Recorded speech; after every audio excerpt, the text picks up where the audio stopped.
네, 우리 교회 다니는 성도님 중에 조용히 왔다가 조용히 가시는 분들도 여러분 계신데요. 근래에 출산하신 분이 계십니다. 한 50여일 정도 된 것 같은데 제가 참 조심스럽게 말씀을 드리는데 그 이유는 여러분들에게 좀 기도해 주십사, 기도 부탁하는 의미에서 말씀을 드립니다. 애가 참 어린 가운데 있지 않습니까? 근데 오른쪽 귀가 왼쪽보다 많이 작아서 소위증, 작은 귀다라고 진단을 받았습니다. 양쪽 귀가 다 세반고리관 기형으로 선천성 난청으로 생각이 되고 있습니다. 100일쯤 후에 재검을 받을 예정입니다. 오른쪽 안면 신경과 청신경 들리는 그 신경이 나오는 쪽에 또 뭔가가 있는데 아직 그 확인이 안 되고 있습니다. 그것 때문에 오른쪽 안면 마비가 있는 것 같습니다. 시간이 조금 지나서 안면 마비는 좀 풀렸지만 이마와 입술은 아직도 경직되어 있습니다. 입술은 근육이 저형성 또는 미형성이라고 좀 더 지켜봐야 된다고 합니다. 오른쪽 눈 각막에 유피낭종이라는 지방 덩어리 같은 것이 자리하고 있습니다. 100일쯤 후에 또 재검을 할 예정입니다. 심장은 중격 결손이라고 하는 작은 구멍이 있는데 역시 또 재검을 해볼 예정입니다. 그리고 선천성 갑상선 기능 저하증으로 약을 지금 먹고 있는 상황입니다. 여러 문제들이 있지만 그래도 애가 잘 먹고 잘 자고 있고 기도해 주면 가만히 있고 찬양을 틀어주거나 찬양을 불러주면 좋아한다고 합니다. 듣지 못하는데 기도와 찬양에는 반응을 하고 있는 거죠. 하나님께서 고쳐주심을 믿고 기도하고 있다라고 말하고 있습니다. 이 내용을 제가 이제 문자로 쭉 받으면서 얼마나 마음이 미어졌는지 모릅니다. 여러분, 여러 가지 문제들을 안고 있는 가운데서도 이분은 하나님께서 이 모든 것들을 다 알고 있다라는 거죠. 그리고 하나님이 이 가운데 함께하고 계시다 믿는 것이죠. 그러니까 믿음으로 하나님께 맡기고 기도한다라는 말을 할 수가 있는 것이죠. 오늘 우리가 읽은 이 시편 139편은 존 스타트 목사님에 따르면 시편 중에 왕관이다라는 그런 얘기를 하기도 합니다. 그만큼 이 시가 다윗의 여러 시 중에서도 정말 아름답고 하나님이 어떤 분인가라는 것을 감동적으로 우리에게 전해주는 내용이기 때문에 그렇습니다. 다윗은 자기의 삶을 통하여서 자신의 인생의 여러 과정들을 통하여서 하나님이 어떤 분인가라는 것을 깊이 체험을 했습니다.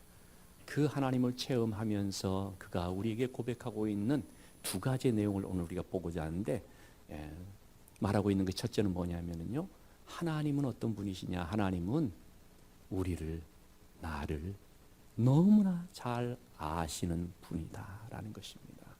1절 말씀에 왜 하나님이 우리를 그렇게 잘 아시느냐? 나를 살펴보셨으므로.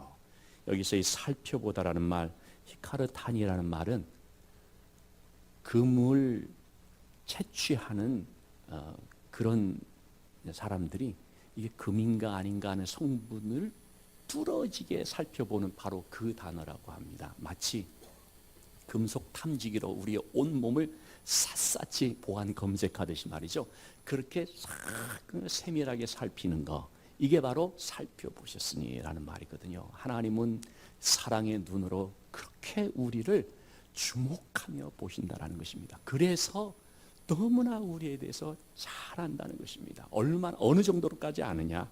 2절에서부터 4절까지의 말씀을 보시면 내가 앉고 일어섬 또는 나의 생각, 내 모든 길, 내가 눕는 자리, 내 모든 행위, 내 혀의 말, 내 생각, 내 말, 내 행동, 심지어는 시편 44편 21절에서 마음의 비밀까지 아십니다. 하나님은 알지 못하시는 것이 없다는 것입니다. 이 말씀을 보면서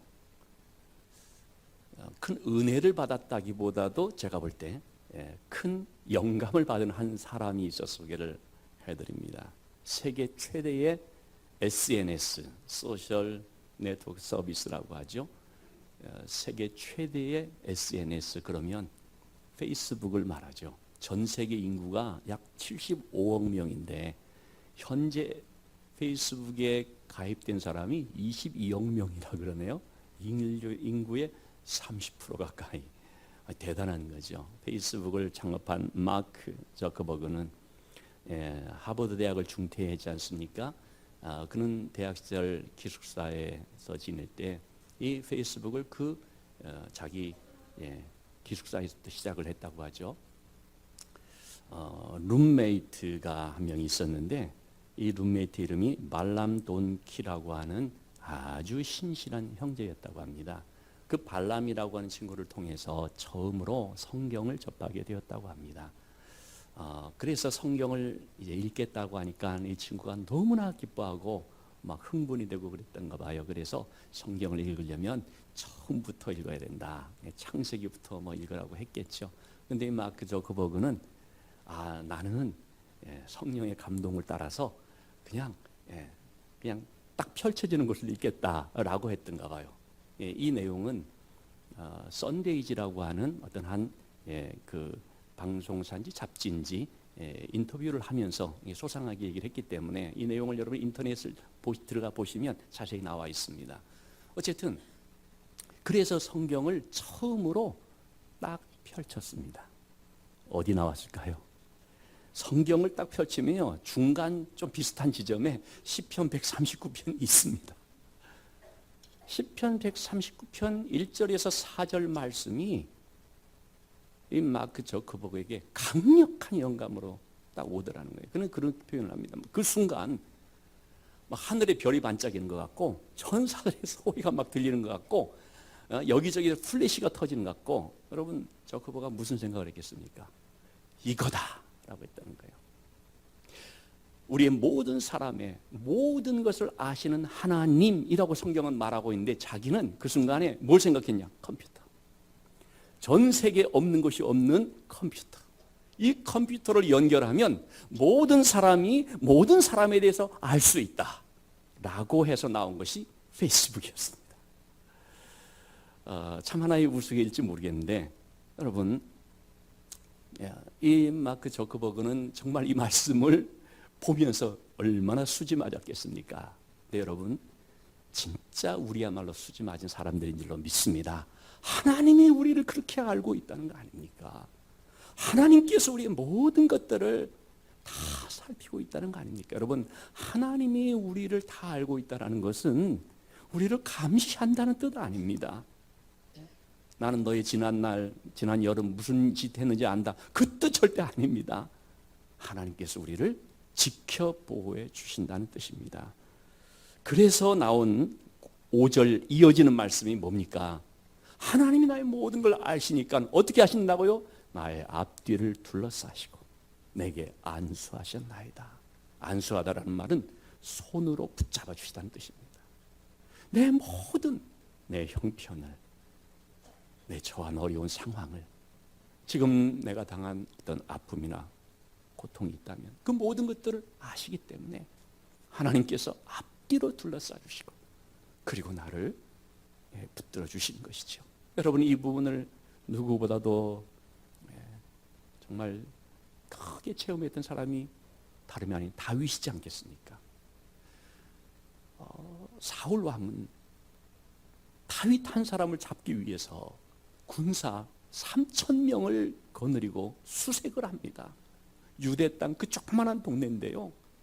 3,000명을 거느리고 가서 이잡듯이 잡으면 여러분 그거 금방 잡히는 것이고 끝나는 거 아니겠습니까?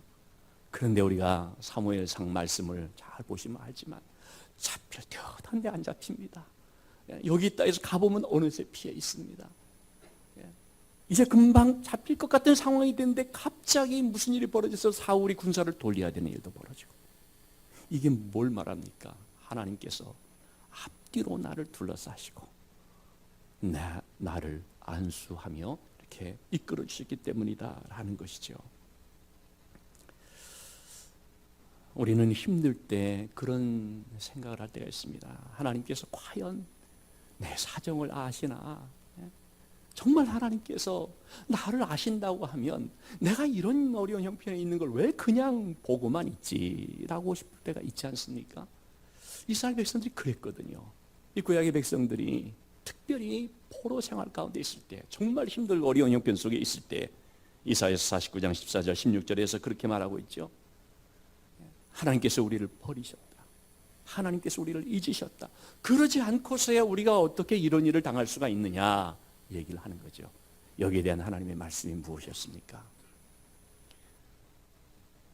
엄마가 그 태에서 난 젖먹이를 어떻게 잊을 수가 있겠느냐. 설령 인간은 어떤 사정에 의해서 버릴 수가 있고 잊을 수가 있다고 할지라도 나는 절대로 너를 잊지 않는다. 너를 내 손바닥에 새겼다. 여러분, 하나님은 우리의 이름 한 사람 한 사람의 이름을요 하나님의 손바닥에 새겼다는 것입니다. 하나님의 손바닥이 어디 있겠습니까마는 하나님이 그만큼 그 사람을 깊이 마음에 각인시켰다라는 거죠. 너는 내 아들이다. 너는 내 것이다. 내가 너와 함께한다. 절대로 너를 떠나지 아니하고 너를 버리지 않는다. 하나님께서 그렇게 우리와 함께한다는 걸 말한 표현이 되는 것이죠. 그렇기 때문에 여러분, 우리는 우리의 힘들고 어려운 형편이 되어질 때에 이 말씀을 기억해야 되는 것입니다. 하나님이 나와 함께하고 있다. 하나님이 나를 붙들고 있다. 하나님의 그 손으로 나를 인도하고 있다는 것을 우리는 꼭 기억을 하고, 그래서 더욱더 우리가 하나님을 붙잡고 하나님을 의지하고 하나님의 말씀을 인하여서 힘을 얻고 일어서야 되는 것이죠. 찬양 사역자인 토마스 도르세이라는 분이 있습니다. 아주 수십 년 전의 분이긴 합니다만, 이분이 시카고에서 사역하는 분인데, 한 번은 세인트 루이스 한 승용차로 5시간 정도 거리라는 것 같아요. 그 집회에 초청을 받아서 찬양 집회를 하는 중에 전문을 받게 됐습니다. 전보가 왔는데, 임신한 그 아내가 출산할 때가 가까워질 그 시점, 출산하는 중에 좀 위독하다라는 이런 얘기를 듣게 된 거죠. 불이 나게 달려가게 됐습니다. 그 몇 시간을 달려서 드디어 병원에 딱 도착을 했는데 아내가 죽고 말았습니다. 그리고 갓 태어난 그 아이도 그날 밤을 넘기지 못하고 역시 세상을 떠나버린 것이지요. 엄마와 아기를 한 관에 함께 안장을 하고 장례를 치르는데, 그 슬픔이라는 것은 이루 말할 수 없었겠죠. 깊은 좌절이 그를 지배한 거죠. 너무나 하나님께 대한 서운한 마음이 들어서 막 울부짖으면서 어떻게 저한테 이런 일이 생기게 될 수 있습니까? 그런 마음을 가진 것이죠. 그러면서 찬양도 말씀도 그냥 다 내려놔 버리고 신앙의 방황을 하게 됐습니다. 심지어 정신병원에까지 가서 좀 있다가 오게 됐습니다. 한 친구가 너무나 안타깝게 여겨서 그를 방문을 했습니다. 그리고 모든 것을 손놔버린 그를 이끌어서 그의 작업실, 찬양 사역자니까 작업실이 뭡니까? 피아노 앞에 딱 앉혔다고 합니다. 오랜만에 피아노 건반을 이렇게 누르게 되는데 한참 동안을 이렇게 하지를 못했다고요. 그런데 저녁 노을이 지면서 그 햇살이 비춰지는 그게 건반에 이렇게 딱 이렇게 아마 나타났는지 그 순간 정말 생각지도 못했던 어떤 큰 평강이 그를 다 감싸 안듯이 그에게 임하는 것을 느끼게 됐습니다. 그러면서 그는 뭐를 막 연구하고 막 그래서가 아니라 그냥 생각이 나는 대로 건반 위에서 한 곡을 연주를 하게 됐는데, 그렇게 해서 만든 곡이 우리가 좀 전에 불렀던 주님이여 이 손을 꼭 잡고 가소서. 인생이 힘들고 고난이 닥쳐도 주님이여 날 도와주소서. 이 주님여 이 손을이라고 하는 곡이었습니다. 여러분, 정말 우리가 힘들고 어렵고 그때야말로 진짜 하나님을 필요로 하는 때에 오히려 손 놔버리고 막 방황하기가 쉽지 않습니까? 주님의 이 손을 붙잡아야 될 줄로 믿습니다. 인생이 힘들고 고난이 닥쳐도 주님이 더 나와 가까이 하시고 나를 지켜주심을 믿습니다. 그 마음으로 믿음의 눈을 열어서 주님을 바라볼 수가 있어야 되는 것입니다. 그런데 여러분, 우리가 나와 동행하시는 주님이라고 하는데 그 주님을 보지 못할 때가 많이 있거든요. 그게 느껴지지 않을 때가 많이 있거든요. 누가복음 24장 15절 16절에 보면 예수님의 제자들입니다. 예수님이 십자가에서 죽으신 바로 그 직후에 일어난 사건이죠. 주님 부활하셨습니다. 부활하셨거든요. 그런데 이 부활하신 주님에 대한 소식을 들으면서 제자들이 안 믿는 겁니다. 부활하신 주님께서 엠마오라고 하는 마을로 내려가는 두 제자들과 동행을 하시는데 성경은 뭐라고 말하고 있습니까? 그들의 눈이 가리워져서. 여기서 가리워졌다라고 하는 이 단어는 크라테오라는 말인데요. 고정되어 있는 것, 고정되어 있는 모습을 뜻한다고 합니다. 그들의 눈이 고정되어 있어서 주님이 옆에 있음에도 안 보이는 것입니다. 주님 말씀하시는데 안 들리는 거죠. 물론 듣기는 듣는데 그것을 믿음의 말로서 자기들에게 영접이 되지를 않았던 것이죠. 왜 그들은 눈이 가려졌을까요? 무엇에 고정되어 있었을까요? 그 다음 구절을 보면 슬픈 빛을 띠고 머물러 서더라 라고 했는데 그 슬픔 앞에서입니다. 사랑하는 주님, 우리가 그렇게 따랐던 주님께서 십자가에서 죽고 끝나버렸다는 것입니다. 여러분, 그 슬픔이라는 것은 얼마나 극심한 슬픔입니까? 감당할 수 없는 슬픔입니까? 그 슬픔에 매몰돼 버리고 그 슬픔에 빠져버리니까 안 보이는 거예요.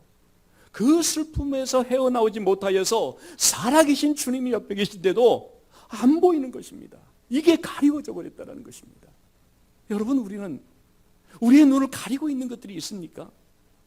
주님께서 내 옆에 계시는데도, 주님이 나와 함께 동행하시면 내 손을 붙잡고 있는데도 불구하고 내가 그 무엇인가 취해서 또는 그것은 무엇인가 빠져서 안 보여지는, 예수의 그 수도사로서 안소니 드 멜로라는 분이 있습니다. 이분이 쓴 그 참 많은 책들이 깊은 묵상 가운데서 우리에게 전해주는 그런 내용들인데, 1분 지혜라는 그 책에 보면 이런 내용이 나와 있는 것입니다. 젊은 수도사가 어느 날 원장을 찾아왔습니다.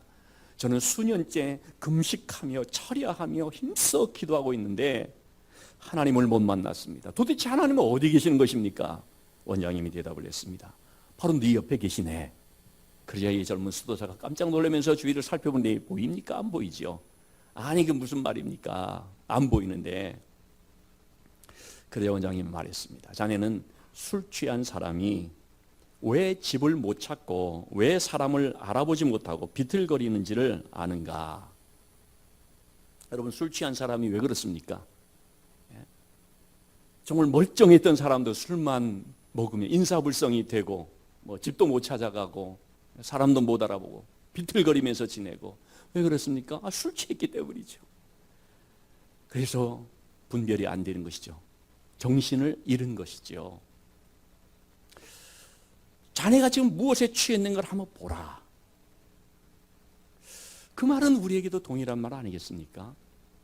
예수님은 이렇게 말씀을 하셨거든요.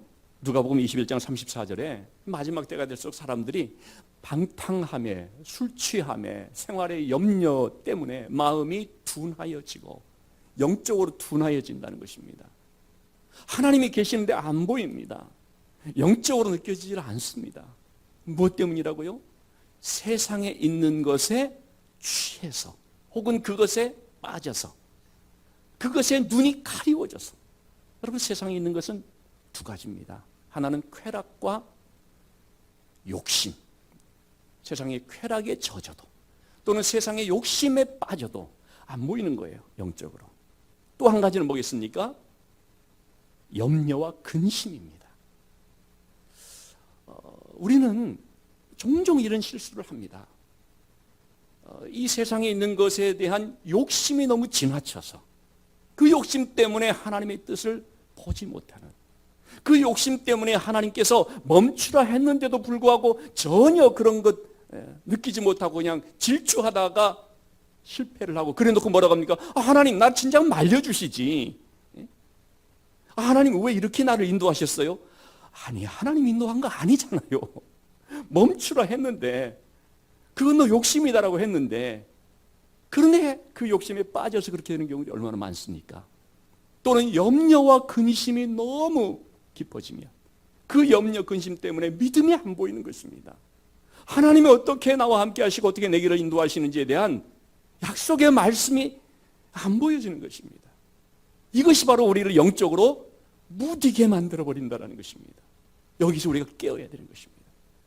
염려가 아니라 만족함으로, 또는 욕심이 아니라 만족함으로, 염려가 아니라 믿음으로 하나님께서 나의 모든 삶을 가장 선하게 합당하게 인도하신다는 것을 보면서 나와 함께 하시는 하나님을 우리가 볼 수 있어야 된다는 것이죠. 다윗은 하나님이 나와 함께 하시는, 즉 하나님이 내 모든 것을 아시는 분이다라는 것을 고백을 합니다. 그리고 두 번째로 다윗이 또 말하고 있는 것은 그 하나님이 나와 함께 하시는데 그냥 내 곁에 계시는 것만이 아니고, 나를 지켜보시는 것만이 아니고, 그는 나를 붙드시는 분이시다라는 것을 말하고 있습니다. 자, 7절의 말씀 보시면, 내가 주의 영을 떠나 어디로 가며 어디로 피하리까? 하나님을 떠나 살 수 없는 것을 말하죠. 하나님 안 계신 곳이 없는 것을 말하죠. 8절, 10절 말씀에 구체적으로 이런 사례들을 드는 것입니다. 하늘에 올라갈지라도 거기 계시고, 스올, 정말 바닥 있잖아요. 아주 밑바닥, 이게 깊은 스올과 같은 것이거든요. 그런 밑바닥으로 내려갈지라도 하나님 거기 계시고, 새벽 날개를 치며 바다 끝에 가서 거주할지라도. 다윗은 계속 쫓기는 삶을 살았습니다. 어떤 때는 정말 이 새벽 광선과 같은 그런 빛의 속도로 그냥 날개 치며 바다 끝에 저 멀리까지 피신하고 싶은 그런 생각을 가질 때도 있다는 것이죠. 하여튼 사람들을 다 떠나서 저 멀리 바다 끝에 가 있을지라도 거기서도 주의 손이 나를 인도하시고 나를 붙드십니다 라고 말합니다. 여러분, 우리가 이 바다 끝에 서는 것처럼 느낄 때가 있지 않습니까? 정말 밑바닥의 자리에 있는 것처럼 느껴질 때가 있지 않습니까? 인생의 고난 때문에, 어떤 인생의 한계의 상황에 직면해서 더 이상 갈 수 없다고 생각되는 그 바닥 끝, 그 자리에 서게 될 때가 있지요. 외롭고 무섭고 아무 소망이 없다고 느껴지는 어떤 그런 자리. 그런데 거기에 하나님이 함께 계시고, 그리고 거기서 내 손을 붙들고 있다는 것을 기억해야 되겠습니다. 제가 지난주에도 조혜련 씨의 간증집인 반전의 하나님이라는 책을 소개해드렸는데, 오늘 주보에 한 그 짤막한 사연을 좀 실었습니다. 우리 교회 도서 목록에 포함을 해서 여러분들 자유롭게 빌려서 가서 읽어보시면 되겠는데, 어느 관공서에서 자기를 너무나 반갑게 맞이해주는 한 여성을 이제 알게 됐습니다. 그런데 이 여성이 보니까 굉장히 상처가 많은 사람이었습니다. 3살 때 열병을 앓아서 한쪽 다리가 장애가 있는 것입니다. 교제하면서 그를 교회로, 주님께로 인도하기 위해 무던히 애를 썼습니다. 틈만 나면 말씀을 전해주고 교회 가자고 하고, 어린 그 자녀와 함께 교회 가도록 가서 불러서 이렇게 데려오고, 그러는 가운데 어느 날 남편과 함께 차를 타고 가다가 남편이 그렇게 얘기를 하더라는 것입니다. 그분 카톡을 보냈는데 안 보는 걸 보니까 뭔가 좀 이상하다. 왜냐하면 카톡을 보내거나 전화를 하거나 하면 뭐 그냥 당장 그냥 반응이 오고 뭐 전화가 오고 항상 그런 분인데, 한참을 지나도 이게 보질 않고 한다는 게 이상하다. 전화를 한번 해보면 좋겠다라고 했다는 거죠. 그래서 전화를 했다는 것입니다. 전화를 하면 바로바로 하이톤으로 받는 분이 한참을 전화해도 안 받는 거죠. 좀 이따 또 전화를 합니다. 안 받는 거죠. 그러자 내심 걱정이 되어지기도 하면서 집요하게 계속 전화를 한 거죠. 계속 전화를 하고 하다 보니까 한참 있다 드디어 딱 받는데, 그런데 왜 안 받았어? 무슨 일 있어? 라고 하는 그런 말에 대답을 못 하더라는 거죠. 그러면서 겨우 얘기하는 것이 뭐냐면 목을이라는 얘기를 해요. 목을.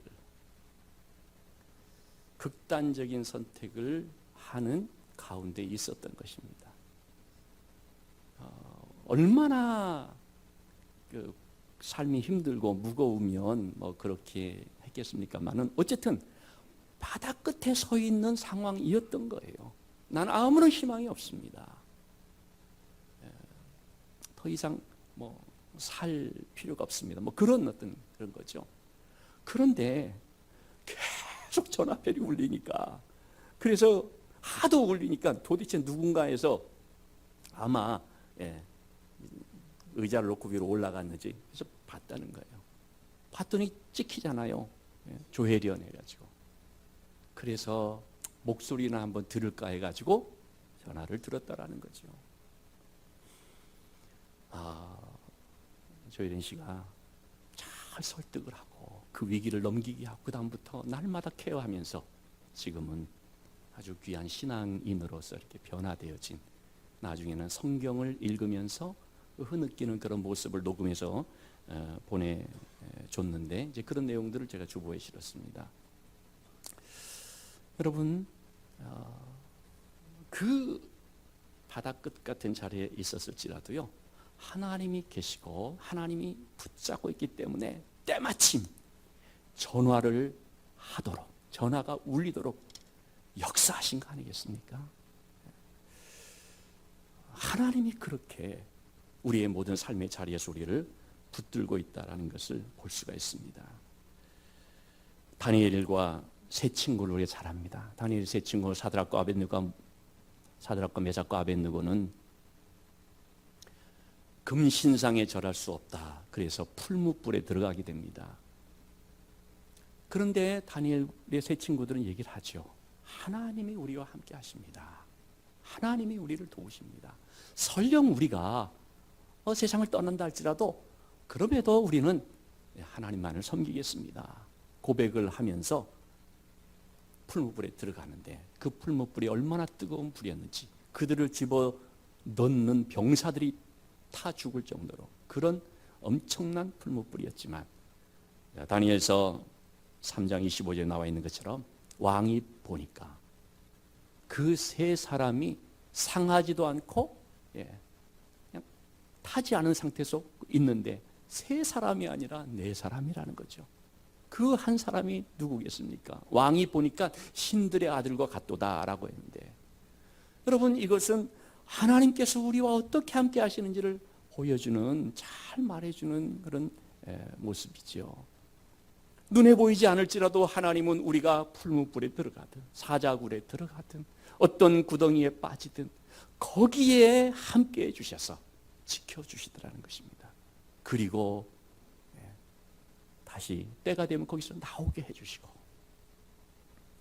자, 그래서 하나님께서 이처럼 우리와 함께 하시고 언제 어디서나 늘 동행하시고 우리의 모든 것들을 아시고, 그리고 우리를 붙들어 주시기 때문에 이제 어떻게 해야 된다는 것입니까? 이 두 가지의 내용을 간략하게 좀 살펴보면서 마무리하고자 합니다. 첫째는요, 여러분, 우리는 하나님이 이렇게 나와 함께 하시는 것을 믿고 세상에 대해서 두려워하지 말아야 한다는 것입니다. 사람에 대해서, 환경에 대해서 두려워하지 말아야 한다는 것입니다. 왜? 하나님이 아시니까.